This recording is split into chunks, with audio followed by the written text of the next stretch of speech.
Coucou ma chère Vibragueuse et bienvenue. Yes.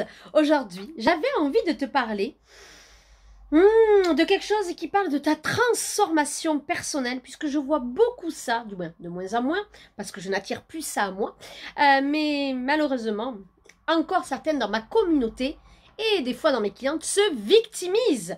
Alors, aujourd'hui, cette vidéo va être stop à la victimisation en tant que femme et en tant que femme entrepreneur, bien évidemment. Alors, qu'est-ce que c'est que la victimisation? Ben, c'est tout simplement... Alors, je vais faire une différence déjà très importante entre victimisation et victime. Bien évidemment que vous avez tous été victimes à un moment donné de traumatismes et de personnes et de situations. Ça, il n'y a pas de souci. Ça, c'est normal et c'est normal. Par contre, là où il y a quelque chose qui est différent, c'est quand on est une personne qui se victimise tout le temps. Ça veut dire quoi se victimiser? Ça veut dire qu'on cherche tout le temps à attirer l'attention. On se cherche toujours des problèmes. On a toujours des choses qui nous arrivent dans la vie. J'allais dire, je sais pas ce que j'allais dire, mais un truc un peu, un mot familier. Et pour le coup, on est tout le temps dans des galères, tout le temps. Et c'est toujours la faute de l'autre et ce n'est jamais de notre responsabilité. Et surtout, on n'arrive pas à avancer. C'est ça pour moi être une victime, de se victimiser. C'est pas être victime, ça c'est complètement un autre concept. Mais la victimisation, c'est toujours rester dans sa merde. Voilà. Et on préfère rester dans sa bip que d'avancer. Et ça, ce n'est pas possible. Si tu fais ça, ton business s'écroulera et tu ne pourras jamais arriver là où tu veux. Quand on est une chef d'entreprise, quand on crée son business, on ne peut pas se victimiser. On peut avoir des moments de doute, on peut avoir des moments de moins bien évidemment, et moi j'en passe aussi par là. Mais à un moment donné, on arrête de se regarder le nombril, et on y va, et on avance. Les gens qui se victimisent, en fait, ils vont tout faire pour s'auto-saboter, c'est-à-dire que dès qu'ils vont avoir des opportunités, comme de par hasard, ils vont avoir des couilles. Comme de par hasard, ils vont avoir des imprévus. Comme de par hasard. Et des fois, ça va être « Ah oui, mais mon enfant est malade. » Oui, mais comme de par hasard, tu attires ça à toi parce que tu es dans une dynamique négative. Tu es dans un processus de pensée négative et tout est difficile. Rien n'est simple.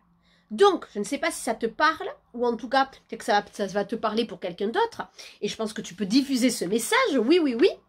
Mais vraiment, quand tu te victimises, toi ou quelqu'un d'autre, et j'ai pu être comme ça il y a très longtemps, hein, j'ai vraiment beaucoup de mal moi avec la victimisation, parce qu'au bout d'un moment, il faut un peu se sortir les doigts, hein, voilà, et il faut avancer. Oui, je sais, je suis la reine des coups de pied aux fesses, et je t'en mets un bon pour cette semaine. Moi, je l'aime bien. Donc, tout simplement, arrête de te victimiser. L'auto-sabotage, ça suffit. Oui, des fois, il y a plus de bénéfices secondaires à rester dans ton état. C'est-à-dire que les gens s'occupent de toi, que les gens t'aiment, que les gens sont au petit soin pour toi. Non, mais stop. À quel moment tu vas arrêter d'être cette petite fille qui a besoin d'être reconnue et aimée par ses parents? À quel moment tu vas décider d'être toi en tant qu'adulte? Alors bien évidemment, son enfant intérieur, c'est quelque chose que je travaille énormément, moi, dans mes accompagnements aussi, quand on parle de transformation personnelle. Et c'est quelque chose qui peut être vraiment difficile et douloureux, ça on est bien d'accord. Mais vraiment, à quel moment tu vas décider que c'est fini tout ça et que tu vas avancer? À quel moment tu vas te prendre en main? À quel moment tu vas te faire aider? Alors, malheureusement, même il y a beaucoup de personnes qui se victimisent et qui se font accompagner par des psys, des thérapeutes, etc. Et pourtant, ils continuent de se victimiser. C'est juste qu'à un moment donné, il va falloir qu'on te dise les choses et que là, tu te victimises. Que tout ce que tu fais, tu te victimises. À quel moment tu vas sortir de ce triangle-là? D'accord?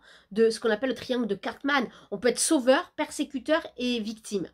Alors, victime, n'oublie pas le sens que je donne. Hein. Voilà. Mais là, dans la victimisation, à quel moment tu vas te sortir? À quel moment les autres vont arrêter de te sauver? À quel moment les autres vont arrêter de te persécuter? Mais le jour où tu le décideras. Ton corps te parle. Oui, ton corps te parle tout simplement par tes mots.